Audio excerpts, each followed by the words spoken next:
Welcome to AlexGs Aquarium, everybody. Today I want to talk about power a little bit. Over this last weekend, I did have a little bit of a power hiccup. Wasn't a big deal. Everything's okay.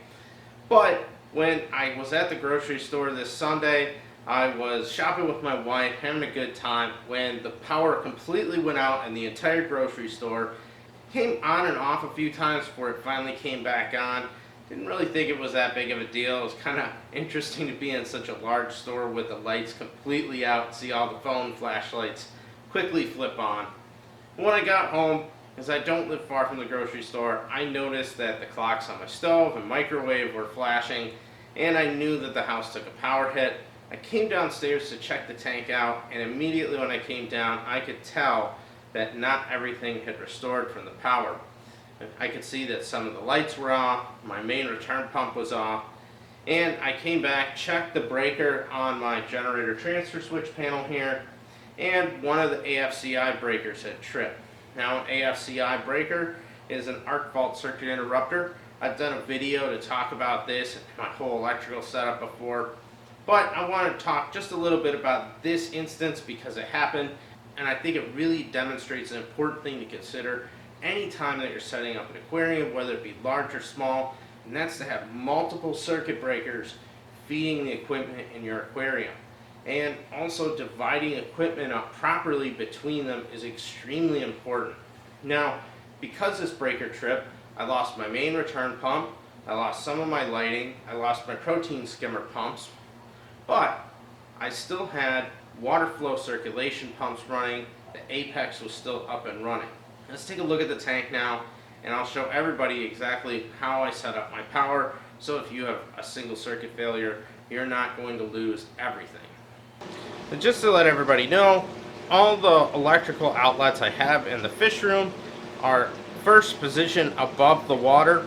If they're in a close situation to water, then they will get a waterproof box. You'll notice though that I have each one of the receptacles labeled AQ2 and AQ1. Those represent the circuit breakers that each one of those outlets on. I've got 4 outlets at every one of my boxes, and every one of them is split up with half being on AQ1 and half being on AQ2. In this instance, these are my protein skimmer pumps that drive the needle wheel and the air injection into the skimmer. I lost these pumps when I lost the breaker for this power outage. Now in this instance, because I lost my main return pump, I also lost the protein skimmer pumps and a few other ancillary pieces of equipment. What I did not lose though was the return pump for my 150-gallon refuge and the sumps, which maintained water flow in those tanks. I also didn't lose my circulation pumps in either one of the displays. Both the gyres and the waiver pumps in the other tank are plugged into the second circuit. And I did that for a very important reason. I wanted to make sure that if I tripped one circuit breaker or lost one circuit for a GFCI fault, the other might keep going. And there's no guarantees any type of electrical failure could make multiple circuits trip, especially since a lot of these devices are all connected to one body of water, and if something failed bad, it might result in a total power loss. It's not a bad thing though, because it's designed around safety. I'd much rather have a breaker trip or a GFCI outlet pop rather than just allowing energy to flow, potentially allowing somebody to get electrocuted. I never want to see that happen, either to myself or my family's sake, or any one of my loved ones or friend come over and have that happen. So these electrical devices are very important for safety. What I will say though is having multiple circuits buys you more redundancy in your system, and that's exactly what I got out of this. Even if I lost the main return pump, I'm going to lose the heating system in the tank, I'm going to lose certain things. Or if I lost the apex, I'm going to lose my calcium reactor, I'm going to lose my heating system, but my main return pump's still going to be going, so I'm still going to have flow and circulation happening through the tank. And if you watch previous videos where I've talked about emergency planning, the most important thing to maintain above all else is oxygen. If you have oxygen, at least your temperature can slip a little bit and you'll still be okay. Now, obviously, if the water parameters get to a very severe point, it won't matter how much oxygen's in the water, but the whole idea is to buy yourself time. I probably could have gone several hours without even looking at this thing before I would have noticed that something's going on. I could have had something with the apex set up. I have a high water level alarm in here for my ATK. I currently don't have it sending me email alerts because my water levels could fluctuate quite a bit at times. But I'm going to take that sensor off and move it up a little bit with just an individual sensor holder. That way, if I do have a high level, I'm going to set it up a little bit higher, so if it's genuine high level, I'm going to get an email.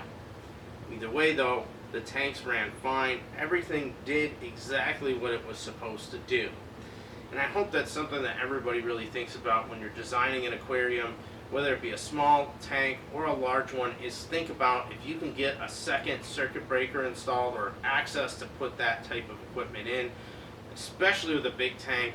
At a minimum, you're going to have to do at least 2 circuits. You might even go to a third. If I ever add on any more ancillary tanks to this whole system, I'm probably going to add a 3rd and 4th circuit in here to diversify my electrical panel even more. You also want to make sure that you're not overloading your circuit. A single 20 amp breaker is probably capable of running this whole system, but I honestly haven't done the measurements of all the amperage readings off of everything. But I know off of my Apex, I'm usually drawing between 3 to 4 amps if everything is running, including some of the lighting on here. Maybe 5 or 6 amps is being drawn off of that. Same thing on my other one. I know my pump is probably drawing a little bit more current, but most of the devices I have are DC pumps. There's a few AC items. The important thing is though, is that the power is diversified and I'm not trying to overload any circuits. And I hope everybody can kind of take a little bit of a lesson here.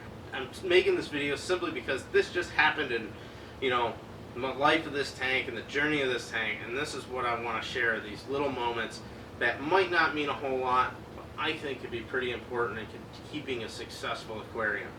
If you have any comments or questions on today's video, go ahead, leave them down below. If you like the content, go ahead, give me that thumbs up. And of course, if you want to see more on the journey of the 1600 gallon system, go ahead and hit that subscribe button and the bell notification. Thanks again for watching, everybody, and I will see you on the next video.